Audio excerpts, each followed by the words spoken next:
y nos dieron las 11, con el maestro Enrique García Cuéllar.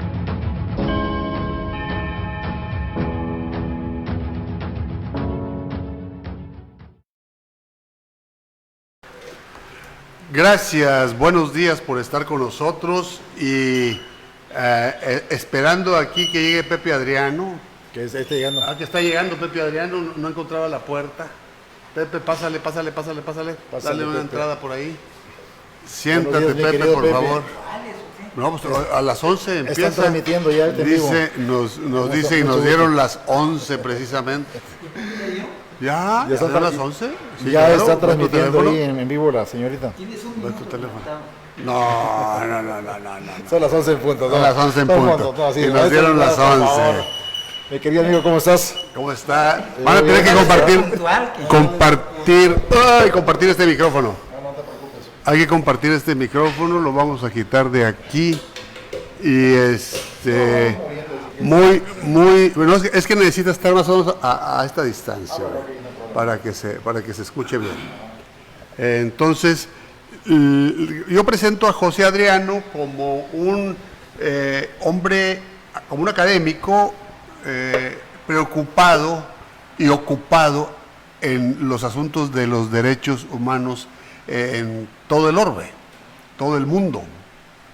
Además tiene un periódico incómodo, tiene un periódico que a propósito lo vuelve incómodo porque él está contra el poder, ¿no? Es contrapoder, ¿verdad?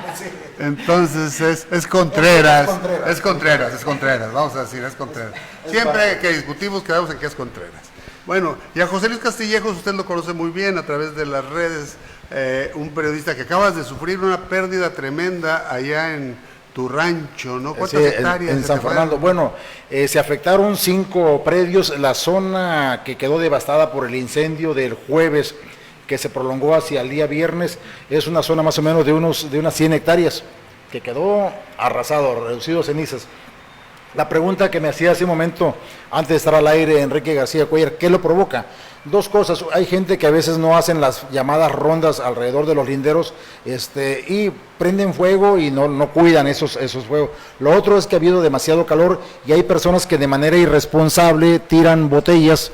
Con el calor esto hace el efecto de una lupa, una chispa, y se incendia, y esto genera el caos, y no hay poder humano que controle un fuego de esa magnitud.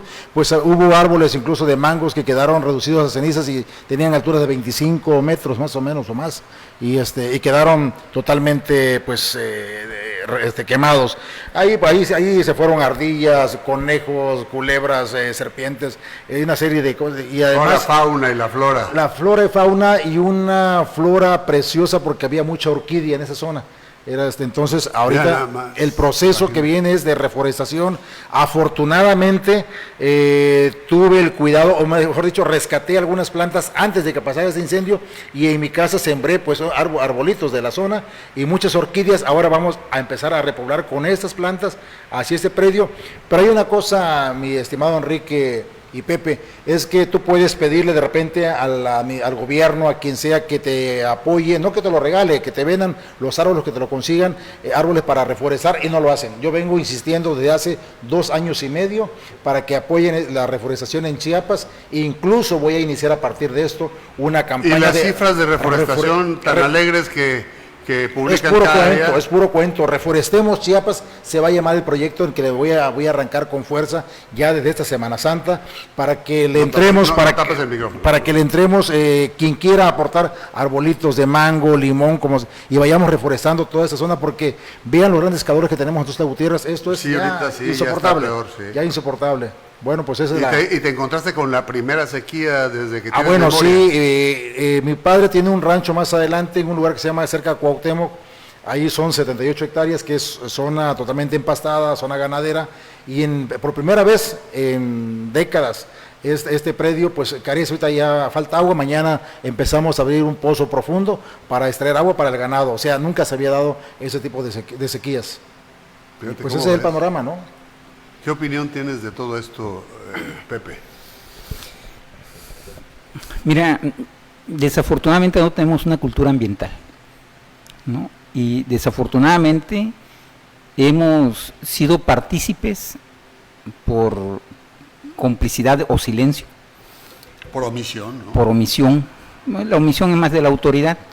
De toda esta devastación que está viviendo la selva chiapaneca, es una situación que desafortunadamente no la hemos ponderado en la dimensión. Es decir, estamos empezando a vivir las consecuencias de este cambio climático que se está viviendo a nivel mundial, de cómo hemos estado afectando al planeta. Es muy contradictorio porque el desarrollo de la industrialización ha permitido tener grandes innovaciones. O sea, nunca como en esta época se ha desarrollado el conocimiento tan velozmente. Sí, claro. Pero paradójicamente esta industrialización está también atentando contra la vida del planeta. Entonces no hemos ponderado que a nuestras generaciones les corresponde garantizar la existencia de la vida, ¿no? Es decir, y no lo estamos valorando. Vemos cómo cada año la selva chiapaneca pierde centenas y miles de hectáreas y no pasa nada, ¿no? No pasa nada. Laura Patricia Guerrero, Paco Mayorga, ¿cómo estás? José Juan Balcázar manda un saludo. Alejandro Moguel, César Carballo, Anderson Miranda, Luis Miguel Ramos, ¿qué tal? Sobrino, ¿cómo estás? Roberto Valls, maestro, ¿qué tal? Mónica Gurrola, Mónica, qué bueno que nos estás viendo desde Guadalajara. Jorge Constantino Canter, seguramente de Comitán, porque pues de allá son. Juan Carlos Gaitán Gordillo, Camacho Cruz Juanita, Laura Aguilar, Hernán Pedredo Sierra, ¿qué tal? ¿Cómo estás? Mar Barroso, una opinión suya, Mar, es muy también valiosa, como la de todos ustedes. Nomar Serabla, bueno, Álvarez, pero para atrás. Están viendo el video. Bueno, pues es una lástima, ¿no? Es una lástima que teniendo toda esta riqueza acabemos siendo pobres. Y acabemos siendo pobres por, como dice, por descuido, simplemente. Es como si esta botellita de agua Electrón yo la tirara en el desierto sabiendo que, o por ignorancia, por no saber que mañana no voy a tener ni una sola gota. Exacto. Sí, como si un mañana no existiera, ¿no? Así actuamos. Sí, y hay cosas, perdón, tan terribles, aprovechando el espacio, como el caso que ahorita este cerro de San Fernando, subiendo la cañada, ya lo están también depredándole, ya le metieron máquinas para hacer ya construcciones, lo están ya bajando los cerros. ¿Dónde están las autoridades ecológicas de Chiapas, de México, para que vigilen esos últimos reductos, esos últimos pulmones que tenemos en Chiapas? Ya no hay. ¿Qué quieren que hagamos? O sea, la gente está destruyendo año tras año, van quemando, tirando bosques. Aquí subiendo San Fernando, por estar la Comisión Federal de Electricidad, van a ver al lado derecho que ya empezaron a construir, a hacer edificaciones, a cambiar el uso del suelo. ¿Quién está autorizando? O que digan si alguna autoridad está recibiendo ejidal o quién está recibiendo dinero sobre ese tema, ¿no? ¡Qué barbaridad! Pues sí, es cierto. Estaremos pendientes de Reforestemos Chiapas para saber qué nos compete como ciudadanos. Todo el apoyo para usted y a nuestro Chiapas, maestro Castillejos. Gracias. Juanita, saludos, éxito y bendiciones. Adonai Sánchez Osorio, Luis Pascasio Moreno, Alberto Molina Ruiz, Rafael González. Se me hace que hiciste porra, hiciste publicidad, ¿no? Mira, más la gente que... No, todos los amigos, es un buen rating, ¿no? Un buen rating. Mira, el problema ambiental lo tenemos que ver de manera integral. Es decir, es importante lo que está proponiendo José Luis de hacer una campaña de reforestación. Nada más de que él también ya planteó un problema. Empezamos a tener problemas de agua. Y no estamos percatándonos de la importancia que tiene el cuidado del agua. Yo les voy a dar algunos datos que son patéticos. El 70% de las plantas tratadoras de agua de Chiapas, del estado de Chiapas, no funcionan. La gran mayoría de esas El plantas... agua que puede ser reciclada y recuperada. El agua que debe ser reciclada. Debe ser reciclada. ¿Y no funcionan por qué? Porque cayeron en corrupción. Mira, la planta más importante, que es la que está acá atrás en lo que era el Parque Tuzlán, enfrente de Joyomayo, Sí. porque la construyeron con una tecnología equivocada. Ah, se equivocaron. Ah, bueno, yo creí que era una cosa grave, cualquiera se equivoca. Sí, claro, claro. El problema es de que aquel gran proyecto que inclusive planteaban hacer navegable el río Sabinal, esa planta tratadora de aguas no funciona. Pero no funcionan. Nosotros hicimos un recorrido de varias plantas instaladas durante el gobierno de Juan Sabines, que no funciona ninguna. Fuimos a algunos ejidos en Cintalapa, todas fueron pagadas. Es decir, la planta tratadora que está en Suchiapa no funciona. En Villaflores hay plantas tratadoras que no funcionan. Es decir, el 70% de las plantas de aguas para tratar aguas no están funcionando. Entonces estamos contaminando, estamos matando a nuestros ríos. La cuenca del Sabinal está muy deteriorada. Tenemos dos graves problemas de contaminación. Una muy delicada, que es más de 30,000 habitantes que están viviendo en Real del Bosque. Real del Bosque fue una unidad habitacional que fue autorizada sin que hubiera red de agua potable y red de drenaje.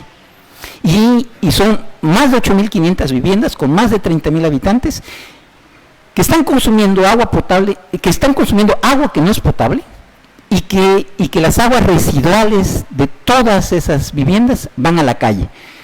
De la calle van hacia terrenos que antes eran laborables y luego desembocan en el río Pacú.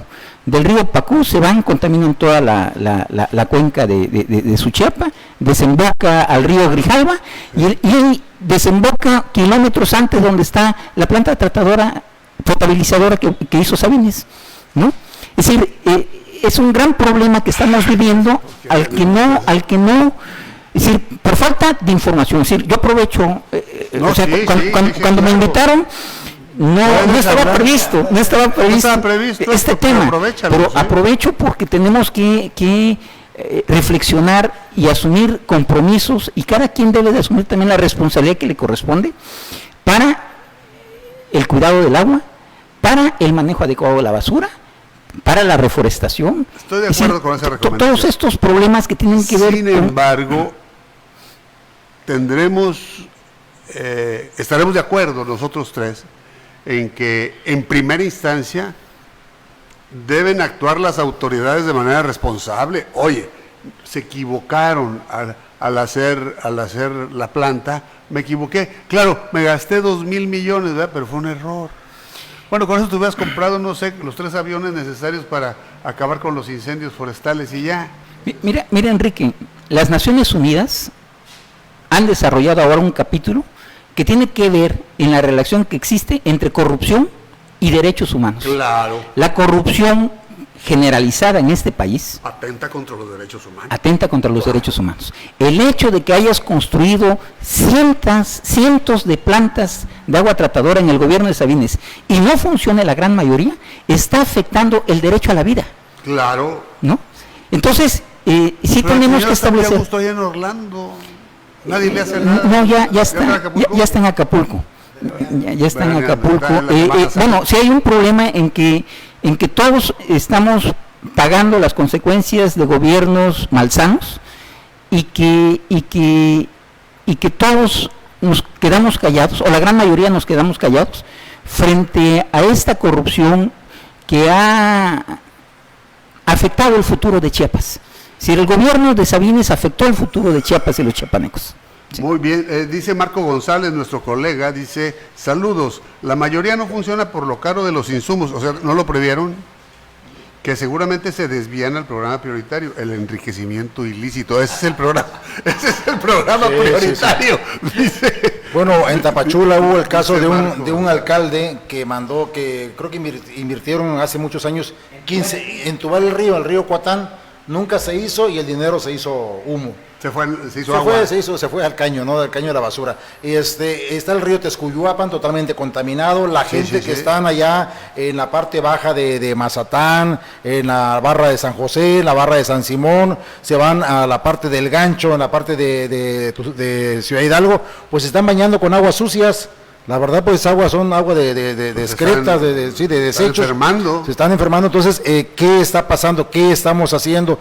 La recomendación ahora para la gente que van a las playas: no dejen plásticos botados, por favor, levanten la basura, levanten la basura, por favor. Ya no se debe usar esto. No debiera usarse. Pero no hay una legislación al respecto. Entonces tenemos estos graves problemas que ya está atentando contra el mundo, contra la vida. Entonces, ¿cuál es el paso siguiente? ¿Qué vamos a hacer? Nuestra generación, en cierta forma, estamos ya un poco de salida, por decir, ¿qué vamos a hacer con los jóvenes, con los que vienen detrás de nosotros? Pues estamos en un caos. Tienen que hacer algo, mira, tienen que hacer algo. Ya vi que inventaron y está funcionando el motor de agua. Ya va a haber motor de agua y expulsa vapor, o sea que no contamina en absoluto. Ya está. Bueno, ya hay unas plantas, es decir, que producen agua del propio ambiente. O sea, colocas el filtro y está produciendo agua. Sí, claro. Entonces, se ha desarrollado tecnología, pero era lo que estamos platicando al principio, Enrique. La prioridad es el enriquecimiento ilícito, como dice. Es decir, la ciencia y la tecnología en nuestro mundo se ha desarrollado de manera vertiginosa, que se han desarrollado, el conocimiento ha buscado resolver muchos de los problemas, pero paradójicamente, junto a este desarrollo del conocimiento, también hay una actitud de destrucción del planeta. Entonces, es muy contradictoria la sociedad que estamos viviendo, ¿no? Claro. En fin, bueno, ya hemos cerrado el capítulo ambiental. Hay otro asunto que nos trae aquí, que son los derechos humanos. Se habla mucho, se dice mucho, se manosea mucho el término, el concepto. Tenemos aquí un experto, doctor en derechos humanos, que es precisamente Pepe Adriano. Es doctor. ¿Nos quisieras decir qué son los derechos humanos? Bueno, los derechos humanos ya se está utilizando con muchas muchas acepciones. Sí. Mira, son derechos universales, son derechos que adquiere el hombre o la mujer de manera universal.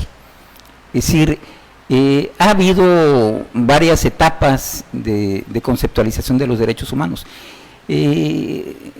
Esta política de los derechos humanos ya existía desde el mundo griego, pero ¿en qué momento asume la universalización? En el momento de la Revolución Francesa, ¿no? Es decir, sí, cuando los derechos del hombre. Claro, los derechos del hombre y del ciudadano. ¿Qué es lo que sucede? Que antes el derecho lo aplicaba el rey, ¿no? Y el soberano era el que decidía cuáles eran tus derechos. De la vida, claro, cuando aparece esta concepción del ciudadano, que hay que limitar los poderes del rey, al limitar los poderes del rey, entonces se le otorgan derechos al ciudadano. Digo, en esa época eran los derechos del hombre. Hubo una feminista en 1789 que toda la parte de esta declaración que hablaba del derecho del hombre le escribía derecho del hombre y la mujer, derecho del hombre y la mujer. Desafortunadamente terminó siendo guillotinada, ¿no? Entonces, por andarse atreviendo a sí, tanto, claro, claro, era una situación en donde solamente se estaba manejando la concepción del hombre, y en el mundo griego pues era de los hombres libres. Y aparte del mundo griego las mujeres no existían más que para la claro, y era para los hombres libres, o sea, los esclavos no tenían los derechos. Entonces, a partir de 1789, con la declaración del hombre y el ciudadano de la Revolución Francesa, que es el instrumento que transformó las constituciones del mundo, las 17 artículos que contempla esa declaración, se incorporaron en todas las constituciones liberales del mundo, y obviamente lo que se dio es la limitación del poder del rey y la creación de otras formas políticas de actuar. Obviamente los derechos humanos en esa concepción son derechos humanos liberales. Fue hasta después de 1945 40 con la Declaración 49, Universal, 45 en Naciones Unidas, después de la guerra. Sí, después de la guerra. Entonces, 48, 49. aparece una nueva concepción de los derechos humanos, en donde por primera vez aparece el término de la democracia, ¿no? Ligada a los derechos humanos. Y sí hay una concepción a la que yo me sumo, es decir, solamente un régimen democrático es el que puede posibilitar la plenitud de los derechos humanos. Nada más que habría que matizar qué entendemos por régimen democrático, porque lo que conocemos usualmente es una democracia de procedimiento, es la democracia donde se vota, y la democracia de régimen es donde todos los actos de nuestra vida están definidos por los derechos democráticos de todos, es decir, la democracia en la familia, en el hogar, en las relaciones, en el trabajo, en la escuela, y no solamente los 5 o 10 minutos que tienes cada 3 y cada 6 años para depositar tu voto. Entonces sí habría que diferenciar lo que es la democracia de procedimiento con la democracia de régimen, ¿no? O sea, ahí a partir de la Declaración Universal de los Derechos Humanos, entonces aparecen nuevas formas de percibir los derechos humanos. Con la Revolución Francesa lo que se buscaba era darle derechos civiles y políticos al ciudadano. Después de la Declaración Universal lo que se busca es que el ciudadano tenga derechos sociales, derechos económicos, derechos culturales. ¿Influyó en la abolición de la esclavitud en aquellos regímenes donde prevalecía? Sí, claro, bueno, después de la devastación de la guerra, aparece también... Estoy hablando de 1789. Claro. Todavía estaba... Sí, claro, es decir, los países hispanoamericanos no se hubieran independizado si no hubiera tenido esa gran influencia, ¿no? Y decir, pero igual habría que precisar, el pensamiento político liberal no nació en Francia, nació en Inglaterra. El problema de los ingleses es que crearon reformas y fue el primer régimen que limitó los poderes del rey, pero pensaba a la isla, a diferencia de los franceses que pensaron en el universo, en el mundo. Entero, ¿no? Entonces, Sí. Esa es la gran diferencia del pensamiento liberal inglés y francés. Lo que pasa es que la pérfida Albión siempre se siente aislada, Claro. ¿no? Es una gran isla, Claro. y a veces ahora el Brexit los Sí, trae claro. de cabeza, ¿no? Claro, con las consecuencias. Con las sí. consecuencias que se Entonces, van a ver. sí hay todo un proceso de los derechos humanos. Cuando aparece la visión de los derechos económicos, sociales, culturales y ambientales, ¿no? Porque el ambiente aparece ya como un derecho humano. Entonces hay una nueva concepción en donde estos derechos económicos y sociales se le tienen que reclamar al Estado. El Estado es el que tiene que resolverlos. Y en ese momento en que surge esta visión, pues estaba este tipo de régimen en donde el Estado era promotor del desarrollo social, a diferencia del Estado que estamos viviendo ahorita, que es los límites de la intervención estatal, porque todo lo está determinando el mercado, y tenemos gravísimos problemas, porque hablar de democracia en una visión de Estado que no promueve los derechos sociales y económicos, pues es una democracia muy limitada, de una calidad muy pobre, porque para el ejercicio de la democracia se requiere que los derechos sociales, económicos, culturales y ambientales sean plenos. Es decir, en condiciones de pobreza, estamos hablando de una democracia en pobreza, ¿no? Entonces, cuando me dicen la democracia no existe, no entiendo. Por supuesto que existe. Si no existiera, no estuviéramos nosotros, ustedes aquí hablando de la democracia y de las libertades y criticando. El concepto, pero mira, existe el comunismo, según lo planteó Carlos Marx, y lo lee uno de joven, dice, oye, pues esta es la solución para la injusticia y la desigualdad.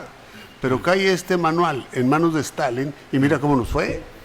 Bueno, entonces, sí, es decir, ahí lo que hubo más que la socialización, lo que hubo es la estatificación, o sea, el fortalecimiento del Estado y el poder. Y el poder principalmente, ahí no era tanto el dinero como el poder. Yo soy dueño de tu vida y punto. Por supuesto, es decir, los derechos humanos en los estados conocidos como socialista, era el Estado el que decidía cuáles eran tus derechos. Exactamente. En contraposición del mundo occidental, que los derechos son universales. Son míos por el solo hecho de nacer y de vivir. ¿no? José Luis Castillejos, tú has pugnado por un derecho especial que no sé si esté consignado ya en todas estas transformaciones que permanentemente sufre la concepción general de los derechos humanos. El derecho del lector a la verdad. Tú propugnas el derecho a la verdad. Así, es correcto, sí. ¿Cómo lo propones? La propuesta, y eso lo hemos debatido en otras ocasiones, es que haya un defensor del lector, un ombudsman o ombudsperson, le llaman ahora, para defender al ciudadano, incluso a los políticos, a los jueces, magistrados, porque muy alegremente algunos periodistas dicen el corrupto magistrado del Poder Judicial, tal cosa. Ya de entrada lo están descalificando. Entonces, ¿quién defiende? O hacen artículos que no están bien sustentados, y esto genera obviamente un caos. Y en las redes sociales hay una especie de linchamiento contra los políticos o contra ciudadano X. Te cayó mal un policía, lo grabas, lo subes a las redes sociales y nadie te cuestiona. Tiene que haber una especie de autorregulación de los medios. En este caso, los periodistas tienen ese deber, esa obligación de que se autorregulen, que autorregulen los contenidos. Pues ahora cualquier ciudadano agarra una cámara y dice periodismo ciudadano. Yo no creo mucho en el famoso periodismo ciudadano. Tiene que haber gente con capacitación. Debatíamos hace 2 o 3 días con Max Obregón, un periodista, el decano de los periodistas de Perú. En Perú tú no puedes ser jefe de prensa, ocupar una jefatura en alguna institución si no estás colegiado, si no tienes un título como periodista. Acá en México no, acá le dan credencial al muchacho, y no es porque sea malo ser barrendero, no es porque sea malo ser conductor del vehículo, no es el pero no es el periodista. Entonces, y salen con la cámara y salen a entrevistar y ya empezaron, y entonces ya después quieren pasar por caja del gobierno, a ICOSO o a Congreso o a otras instituciones o ayuntamientos o a chantajear para pasar por su diezmo. ¿Quién regula esta información? Tenemos que empezar a hacer las cosas de manera profesional. No la estamos haciendo, o muchos no lo están haciendo. Entonces es una lucha cotidiana esta de que realmente se eleve el nivel periodístico. No nada más de Chiapas, en México en general. Tú vas a Oaxaca, tiene mala prensa, vas a Nayarit, vas a Tabasco y a otros estados, Veracruz, tiene muy mala prensa. Ahora, si vemos, a veces cuestionamos la prensa sudamericana, tiene mejor nivel la prensa en Sudamérica, Colombia, Argentina, Chile, Perú, donde vas a ver que la mayor parte de los que ganan los premios Pulitzer son sudamericanos, no son mexicanos, muy pocos. Sí hay una lucha por esta institución iberoamericana que instituyeron en la época de García Márquez para que los periodistas tengan un reconocimiento. Pero creo que el reconocimiento viene en sí de la sociedad, luchar por esa transparencia de la información, por mejorar el acceso a las fuentes de información, pero tiene que haber un balance, y es entonces cuando debe entrar a tallar la figura del ombudsman, del defensor del lector. ¿Qué piensas, Pepe, de esto? Mira, así con el planteamiento que tú haces, yo estoy totalmente de acuerdo. Es decir, sin embargo, también no podemos perder de vista las perversiones políticas que se desarrollan, sobre todo en el régimen político mexicano, porque hay una muy marcada tentación de los distintos gobiernos, incluyendo el actual, de querer limitar los ejercicios de la libertad de expresión. Lo que es un hecho es que la libertad de expresión en este país se murió a mediados del siglo XIX. Y en el siglo XX siempre hemos tenido una prensa maniatada, donde el Estado inclusive primero te controlaba porque era el dueño del papel, y luego te limitaba por sus convenios, y luego por sus políticas, y luego por la represión. Es decir, vivimos un régimen centralizado, profundamente autoritario. Pero evolucionó hacia las redes sociales y esto se les fue de las manos. Evolucionó hacia las redes sociales, pero en las redes sociales aparece precisamente el problema que plantea José Luis. Las redes sociales no tienen control. La irresponsabilidad. Es decir, en las redes sociales la gente dice cosas sin verificarse. Es decir, no hay nada más falso que muchas notas que aparecen en las redes sociales, ¿no? Bueno, es que ese es el juego, porque finalmente los periodistas están ligados al poder. Son muy Lo que pocos quiero los que decir no. es que Sí. todos esos no periodistas, digamos, de profesión, Ujú. hasta con cierta ingenuidad, han hecho unas denuncias valiosísimas. Sí, cómo no. Hasta con cierta ingenuidad, ¿Cómo? sin saber que están en peligro, pues, ¿verdad? Y han hecho denuncias valiosísimas. Entonces al Estado se le escapó de las manos Sí, el control como lo tenía. Pero ahí como está lo la tenía. tentación de querer controlar las redes sociales. Entonces, Sí. sí estoy de acuerdo con el obus persum, pero también no dejo de percibir esta terrible tentación del poder de querer controlar los medios. Porque en efecto hoy día cualquiera puede subir, es decir, yo tampoco estoy de acuerdo con la visión del periodista ciudadano, pero muchas veces nos enteramos De cosas que de otro cosas que modo, son ¿no? los ciudadanos los que sacan el teléfono y lo graban y lo suben. Sí habría que buscar mecanismos en donde se pudieran establecer controles sin deterioro de libertades. Bueno, es que la autorregulación tiene que ver con la responsabilidad. Y lo que caracteriza a nuestra sociedad La es el control. irresponsabilidad. Sí, yo estoy de acuerdo. Es decir, cuando me dicen, ¿cuáles son los límites de la democracia? La autorresponsabilidad. Es decir, porque la democracia no es de que podamos hacer todo, ¿no? O sea, no. Que conozcamos los límites. Así es, sí, deben de haber límites. Un saludo a Lucía Madeleine Paniagua, ¿cómo estás? Betsabe Solís, hace mucho no te veo. Mushi Bustillo, saludos al maestro José Luis Castillejos, Gracias, con cariño Mushi. desde Huistla. Elcita Martínez, Adriana Fierros, ¿cómo estás allá en Texas? Rosy Centeno, Gaby Caballero. Marco González dice, en las redes hay estridencia, no hay periodismo, en las redes nada más hay perorata. Hay poquísimo periodismo en las redes sociales. Hay que invitar al maestro Marco González. Ya que lo venga acá. invité, pero se hace del rogar. Bueno, lo invitemos en algún lugar a debatir en una mesa redonda. Se hace del rogar, pero los dueños de los medios son empresarios, no son periodistas, tiene toda la razón. Buen día, maestro. Bueno, aquí tenemos un dueño de medio que es empresario y es dueño de medio y es periodista. Y es un crítico Sí. fuerte. Excelente programa, dice Judith Rivera Silva. Muchas gracias por acompañarnos. Marco González, no te hagas el pijiji, por favor, y ponte de acuerdo Repórtate. con Laura Patricia para que nos digas cuándo vas a estar aquí. Ok, ahora, Perdón, en el tema de la ombudsman, yo pienso que no haya confusión que es una especie de controlismo, sino que es un control de calidad, ojo, un control de calidad, es decir, si algunos periodistas se equivocan al escribir, puede ser un análisis semanal y publicarlo, haciendo más o menos una especie de un tamizaje, qué es lo que está pasando, que sea una especie de termómetro, para además decirle al periodista, oiga, usted falló y está obligado a rectificar. Ahora, ¿cómo elegimos a este personaje?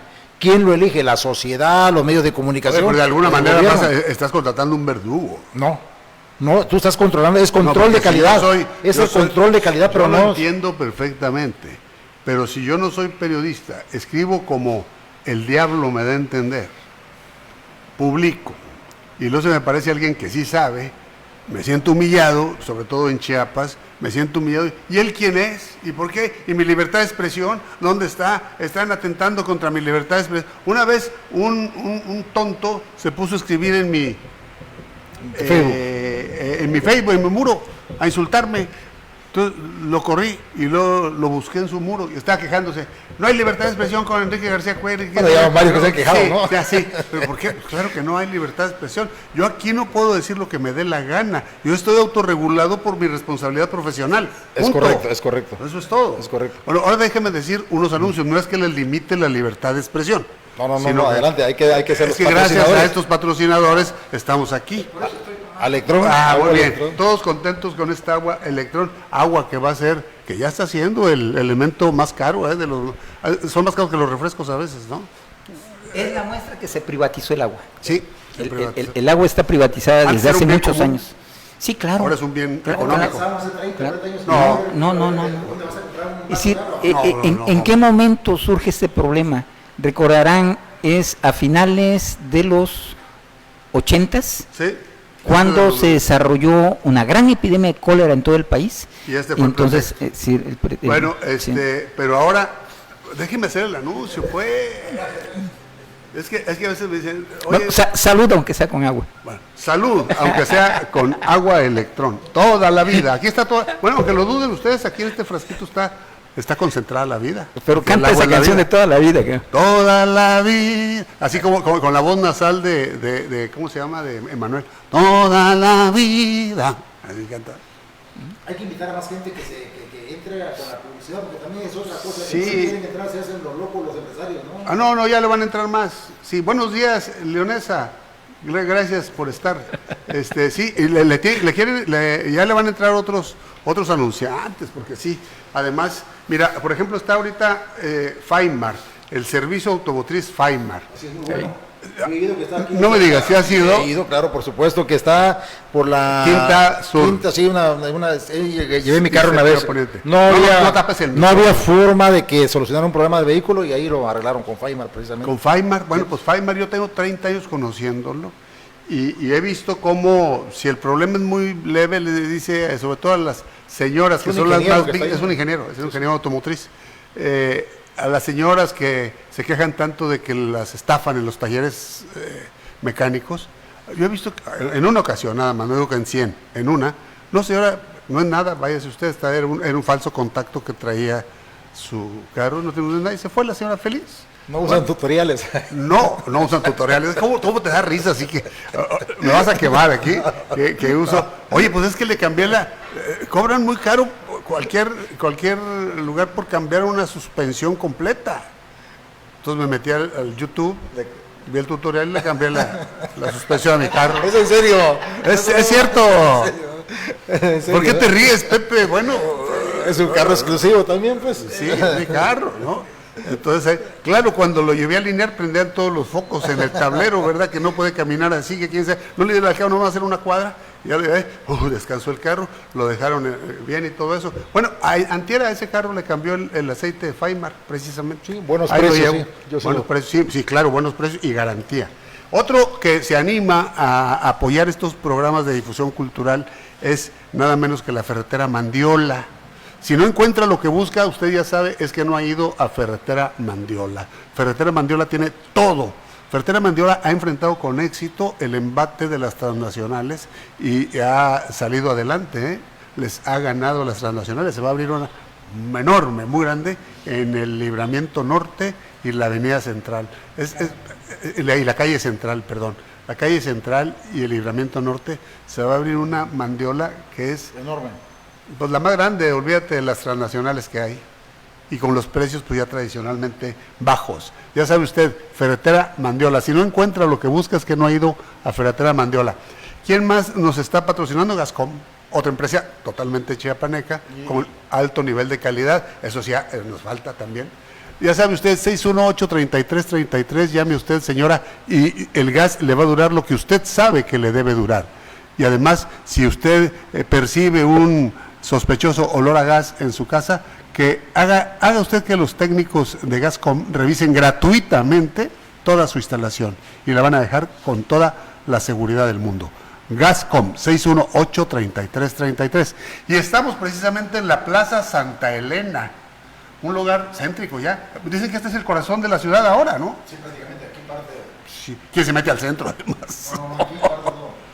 De aquí parte de De todo. manera estratégica. Mira, estamos en la Plaza Santa Elena, el lugar ideal para la gente ideal, por supuesto, para la gente ideal. Tenemos el espacio ideal para tu negocio u oficina. Ahí están los números, llame usted a estos números que aparecen en pantalla y ya sabe, quedan todavía como unos tres locales libres y De repente puede tenemos usted... a Contrapoder por acá una oficina más. Una oficina más céntrica, traer quién sabe dónde estará ya, surdido, saber dónde. Plaza Santa Elena, aquí estamos. Y bueno, y también la Universidad Salazar, que está siendo objeto de precisamente muchas calumnias. Es cierto, lo han estado calumniando por ahí a don Emilio Salazar, de Sí. que no dan títulos, pero no, No es es una cierto. campaña, una guerra negra, una guerra sucia. Es una ¿no? campaña Sí. sucia. Está identificada, ¿no? Siempre que Sí, Emilio levanta cabeza con el tema de Chiapas o Sí, Tuzla, claro. le cae palo, ¿no? O Le sea, pega. tiene enemigos gratuitos. Sí, y entonces, como ya no le pueden pegar a él porque no le han hecho universidad. nada, pues vámonos contra la universidad. Y no es cierto, hombre, yo he dado clases en esa universidad.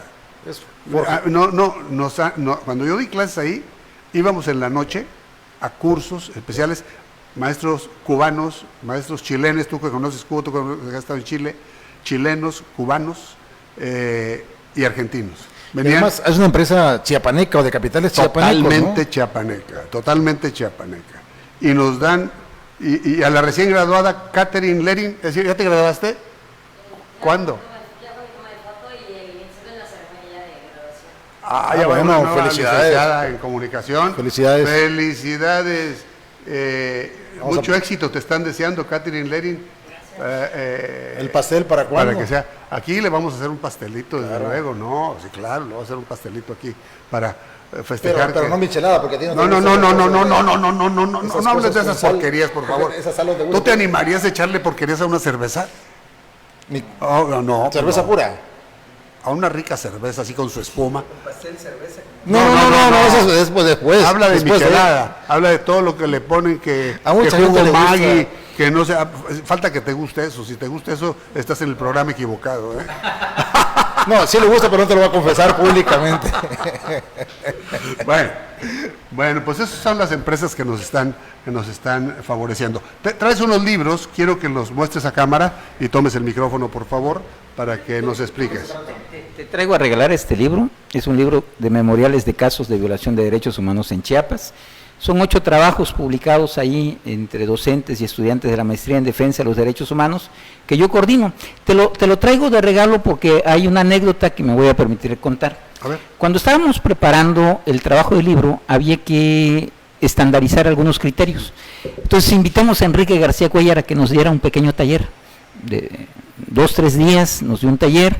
Los que participamos en el taller, ahí está escrito. Entonces, sí, te traigo este libro. Hay otro libro que también surgió de ese taller, que no lo pude encontrar ahorita en las prisas por salir, pero te lo hago llegar. O sea que tuve que ver algo con eso. Sí, tú participaste en el taller de redacción. Sí, me acuerdo, Sí. me acuerdo totalmente. Entonces ese es El producto de eso. Así es. Ah, muy bien, pues es un orgullo, ¿no? Bueno, Un yo orgullo te participar quiero en comentar algo. que este libro es un trabajo pionero en el país en materia de defensa de los derechos humanos, pero ¿En qué sentido pionero? específicamente en Pues sí hay Chiapas, muchos trabajos. en defensa no. Hay mucho trabajo en derechos humanos, muchísima publicación, desde filosofía de los derechos, teoría, pero en términos de defensa, este es de los primeros trabajos que se publican en México, pero es el primero que se publica en Chiapas, Ah, claro. ¿no? Muy bien. A ver, pásale el micrófono porque no se oye. Perdón, en el tema, me gustaría que nos explicara un poco de este feminismo que hay en Chiapas, que por temporadas crece mucho y a veces desaparece. ¿Qué está pasando? ¿Defiendan realmente a las mujeres o es nada más, es puro mito? No te pusieron Aquí contra está la haciendo, pared. aquí está haciendo un quitó la reportaje, una chamba. entrevista. Me quitó la chamba.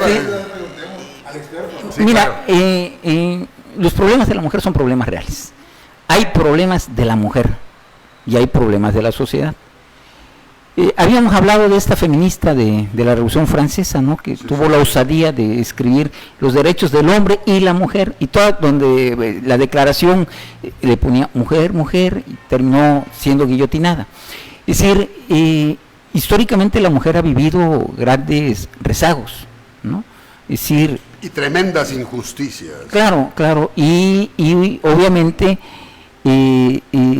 se desarrolló una sociedad en donde la mujer aparece subordinada al hombre, inclusive Por mandato bíblico. por incluso, mandato bíblico, claro. de que te naces de una costilla. Mira, hay un libro brasileño, muy bonito, que se llama La mujer que escribió la Biblia, ¿no?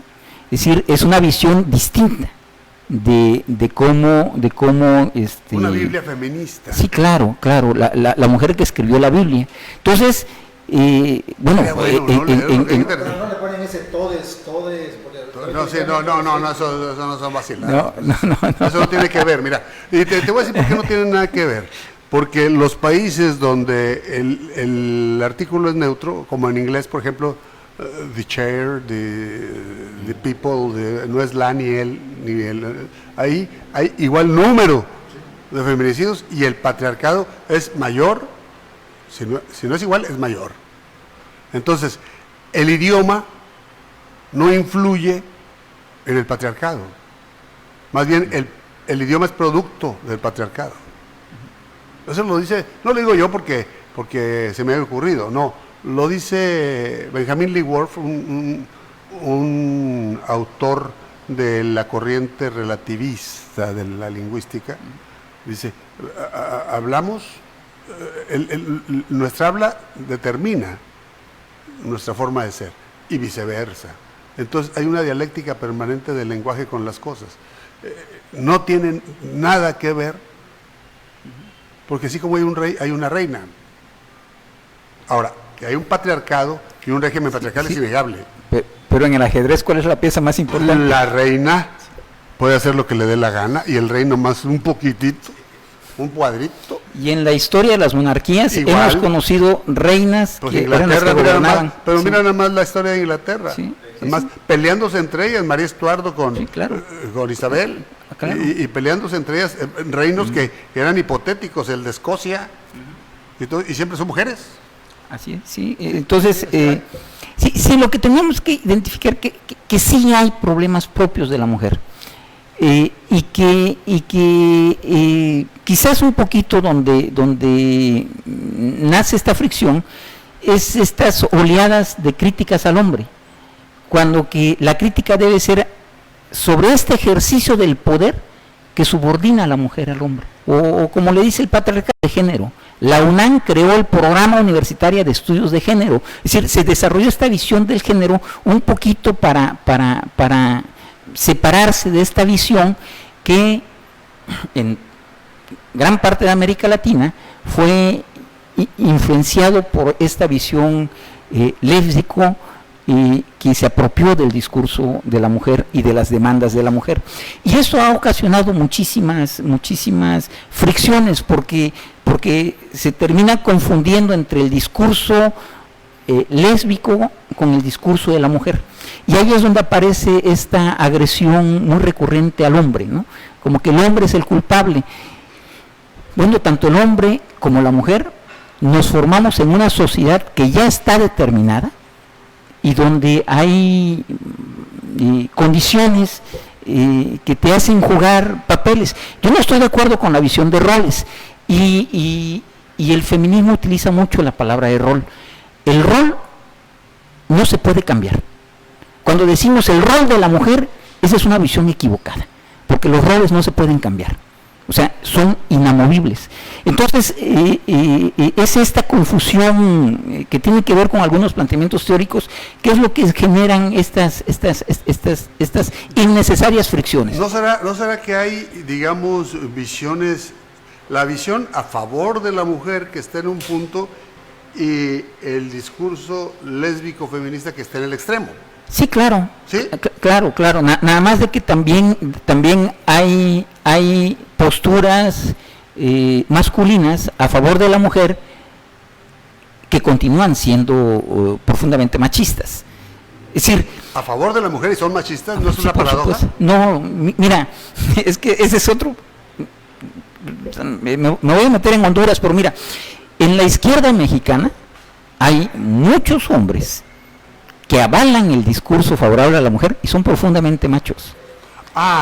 En el actuar se contradicen a sí mismos, pero no significa esto. Hoy día hay un importante, que sea admisible la paradoja, pues. Hay un importante senador del PRD michoacano que tú lo escuchas hablar y se le reconocen dotes e inteligencias. Es la cuna del... Y fue golpeador de su mujer. Sí. Es la cuna del machismo. Entonces, sí habría que también...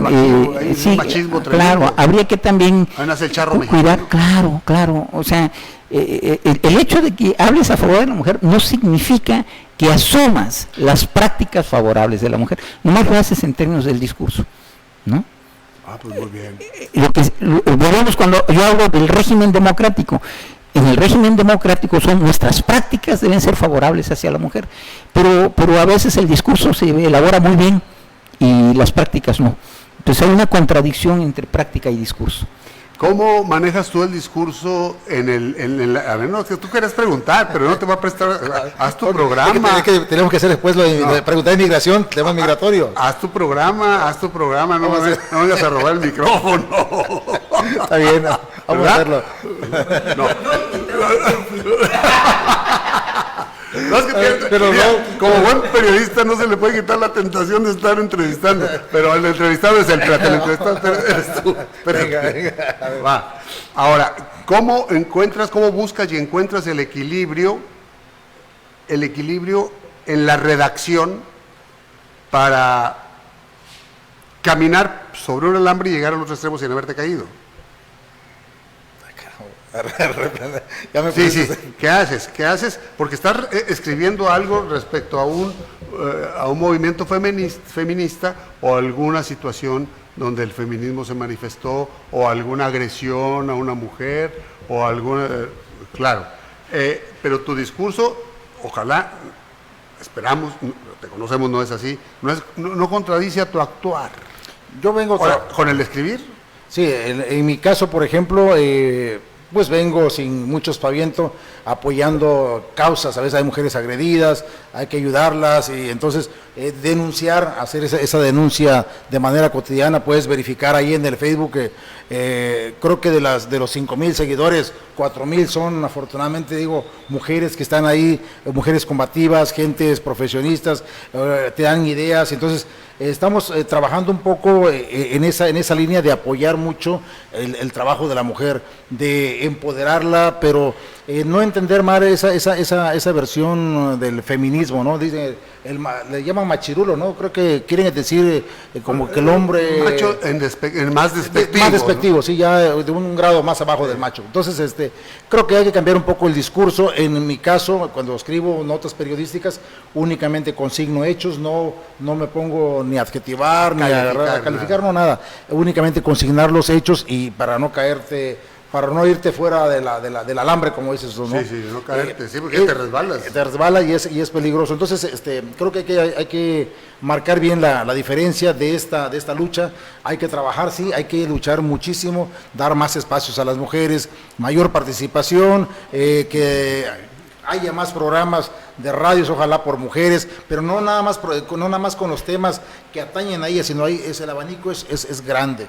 Y dentro de todo este contexto yo creo que preocupa, sí, y hay que tocar el tema, la situación que están viviendo muchas mujeres que vienen con niños, migrantes de Centroamérica, sí, que vienen... Pero es un programa aparte, pero hay que hacerlo, pero mucha gente son vejadas, abusadas. Ahora, lo conversábamos con Pepe Adriano, sí es cierto, hay un derecho internacional a favor del migrante.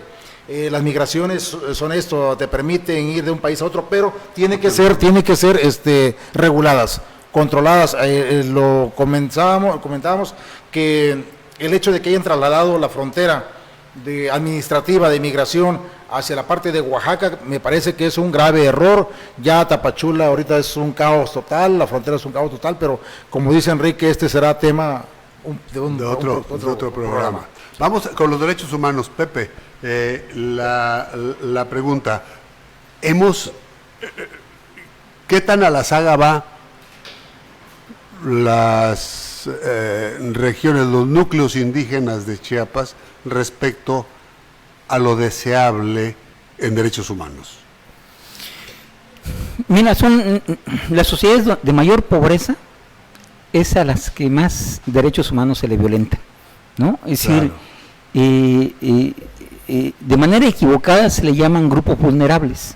No son grupos vulnerables, son grupos en vulnerabilidad. Sí, vulnerados. O sea, los estamos vulnerando nosotros. Entonces, es decir, la peor educación que se imparte en este país es la que se le imparte a los grupos de mayor pobreza. Es donde están las peores escuelas, es donde están los maestros menos calificados.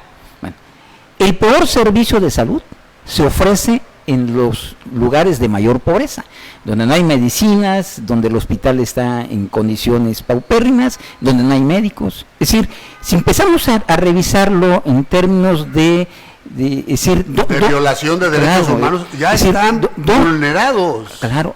No son grupos vulnerables, son grupos vulnerados. Sí, entonces, ¿en dónde es el que se paga el salario más bajo?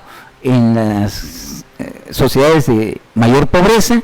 Inclusive habría que señalar que en algunas comunidades de los Altos de Chiapas el pago no se hace con salario muchas veces, sino que se hace con Coca-Colas, ¿no? O sea, la Coca-Cola se convirtió en una mercancía de cambio, de intercambio. Entonces, en moneda de cambio. Es decir,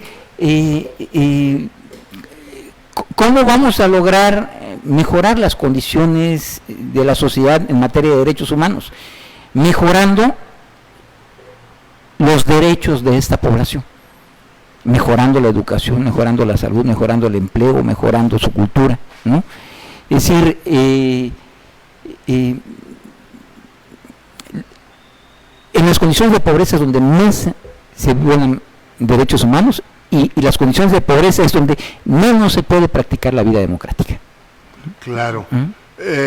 Entonces, digamos que la democracia no se puede concebir sin unos mínimos cumplidos de bienestar. Por supuesto. Entonces, esto nos lleva a decir que la democracia, más que una base, es un corolario de la sociedad. Bueno, es decir, la democracia es un proyecto eterno. Sí, claro, sí, un proyecto en perfección. Un desideratum, sí, claro, o sea, el claro, deseo claro, a futuro. Hay un proyecto de democracia. Es decir, el proyecto es inacabado. No, o sea, ni siquiera es un ideal, no es un objetivo, no es una meta, es un proyecto que hay que estarlo perfeccionando. Que evoluciona junto sí, claro, con el camino del ser humano. Hablando de la democracia como régimen, porque la democracia como procedimiento, esa es otra cosa. Ese puede ser hasta circo si quieres. Desafortunadamente también es circo. Sí, es un circo, sí. ¿Para ti qué es la democracia? Esto, conversar, alternar, trabajar, tener libertades. Lo que dice Pepe es cierto. Te faltó decir que en algunas fincas cafetaleras todavía existe, claro, un poco medio disfrazado, las famosas tiendas de raya, ¿no? Donde te dan la lima, te dan el licor, el machete y lo tienes que ir devengando. También se da en algunas zonas indígenas de Oaxaca, Guerrero, el derecho de pernada. También lo hay en Chiapas. Entonces, creo que tenemos que ir poniéndole nombre a esos temas. Descubrieron bajo el régimen de patrocinio y le irritó muchísimo. Descubrieron una tienda de raya exactamente igual, ¿sí te acuerdas tú? Que el siglo XIX, igualita que en el siglo XIX. A mí me generó mucho conflicto cuando escribía para el periódico El Universal en los años 90, denunciar todas las tiendas de muchos alemanes aquí en Chiapas, en la parte del Soconusco. Fue tan fuerte la campaña que hicimos en cuanto a denunciar esto, que después pues habían, pues sí, más o menos veladas amenazas, no tan directas, pero sí habían gente que decía cuidado con esto, aguas con estos detalles, gente que te puede meter en peligro, pero afortunadamente nunca pasó nada. Sigue existiendo. México existe un trato para los mexicanos que van hacia Estados Unidos y no atiende el problema en la frontera sur. No tienen derechos humanos, o no se les respeta sus derechos humanos a los jornaleros agrícolas, a la gente que cruza por la frontera, o sea, es tierra de nadie, pero ¿qué vamos a hacer?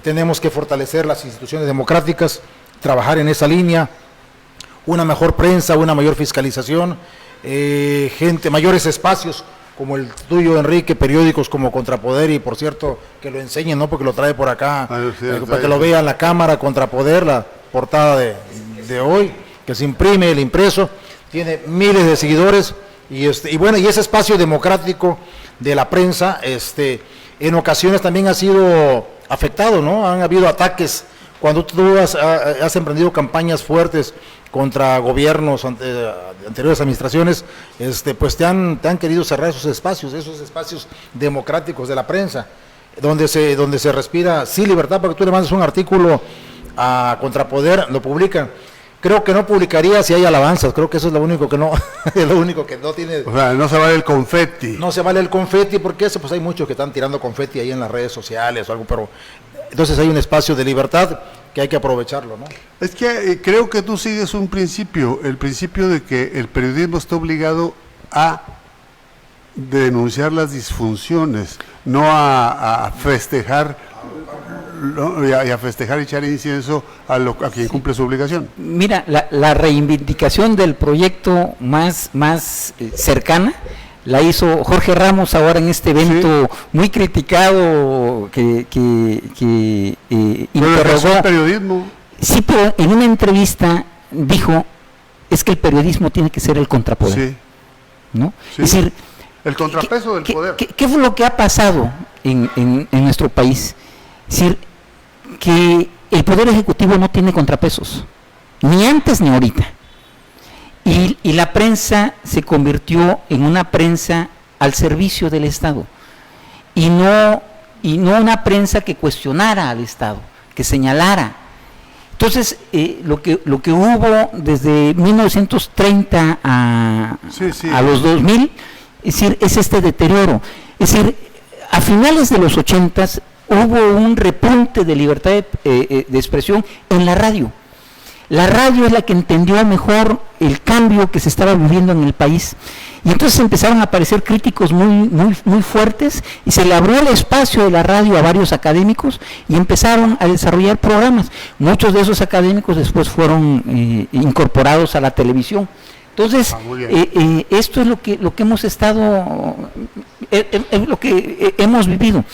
Pero la prensa que elogia es una prensa que termina autolimitándose y termina autocensurándose, ¿no? Claro, saludos. Yo quisiera hacer un comentario un poquito de lo que dice José Luis, porque entiendo sus preocupaciones. Él es tapachulteco al igual que yo, los dos somos profundamente tapachultecos, pero yo tengo 40 años de no vivir en Tapachula y no estoy inmerso en los problemas de Tapachula. Los conozco, pero no estoy inmerso. Mira, hay un problema en las fincas cafetaleras que se le llama una colisión de derechos. En México se prohibió el trabajo infantil y hay una supervisión muy férrea para evitar que en las fincas haya un trabajo infantil. Pero en la cultura de los pueblos indígenas, el cultivo familiar es familiar. Y entonces los migrantes jornaleros vienen con sus hijos y en esta temporada que acaba de terminar del café no fueron contratados por el temor de que sí, entonces a eso se le llama colisión de derechos. Es decir, culturalmente en el mundo indígena, claro, hay un choque. Entonces sí se tienen que tener los matices, porque aplicar las normas a rajatabla también terminan siendo violadoras de derechos humanos. Es decir, el derecho también tiene una interpretación que se tiene que interpretar. Un problema que vivieron en esta producción de café las fincas es que las familias que venían como tal, con los ancianos, con los niños, que además así es como se trabaja, no se les dio trabajo. Entonces, a todos los problemas que tiene el café en el Soconusco se le agregó ahorita el problema de mano de obra. Sí. Entonces sí se tienen que tener los matices. Se nos terminó el tiempo. Bueno, mandan saludar Beatriz Montes, Ángel Castañón, Mavi Vázquez. Un saludo, Mavi, ¿cómo estás? No es ninguna paradoja, conozco el discurso feminista, entre comillas, de algunos hombres, mientras su proceder con nosotras es el típico macho. Ya lo dijo el doctor Adriano mientras yo iba escribiendo, dice, lo siento, mi respuesta fue una reacción inmediata a tu pregunta, fue coincidencia de respuestas. Miguel Farrera, Carlos Antonio Méndez, Molina Marisol, Araceli Chapital, ¿cómo estás, Araceli? Agradezco explicación sobre visión, dice Leonesa Celarón, y discurso sobre feminismo. Diana López Flores, Víctor Calimayor, ¿cómo estás, Víctor, allá en Canadá? Beatriz Montes, un programa interesante, saludos desde Calgary, Canadá. Rubén Gabriel Soberano Velasco, también. Felicidades a Gabriel. Es doctor en Derecho. Muchas gracias por haber estado aquí. Tenemos programas pendientes, temas pendientes. Muchos temas, ¿no? Pendientes. Sí, claro. pero que no te... No, pero para la próxima hay que hacerle una entrevista a Enrique, porque es interesante. No, yo no. Vamos a cambiar el Yo lo único es que me voy a hacer un poquito que para el punto al que se me invitó no se abordó, que eran las condiciones políticas que está viviendo ahorita el país y más nuestro estado, ¿no? Pero Bueno, pues yo me autoinvito, claro. que- A ver, Sí. aquí Pati va a estar pendiente para invitarte, para decirte que ella lleva el calendario. Sí, Yo claro. no sé el calendario. Es decir, Hay que aprovechar estos espacios. Creo que esta plática en donde pueden haber diferentes visiones, pero hay un profundo respeto, Claro. y hay argumentos, ¿no? Sí, claro. Porque lo que más Tú y yo hemos discutido mil lo que veces más siempre. ha matado la reflexión política en nuestro estado son las descalificaciones. Y el fanatismo. Sí, entonces Muy bien. yo creo que me gustó, agradezco Bueno, agradezco qué a que bueno, me hayan qué bueno que te invitado, hayas sentido a gusto. y yo estoy dispuesto a igual que José cuando, Luis, ¿no? cuando se me invite, ¿no? Vamos, ¿sí? Sí. ¿Me vas a entrevistar? Sí, vamos a hacer entrevista.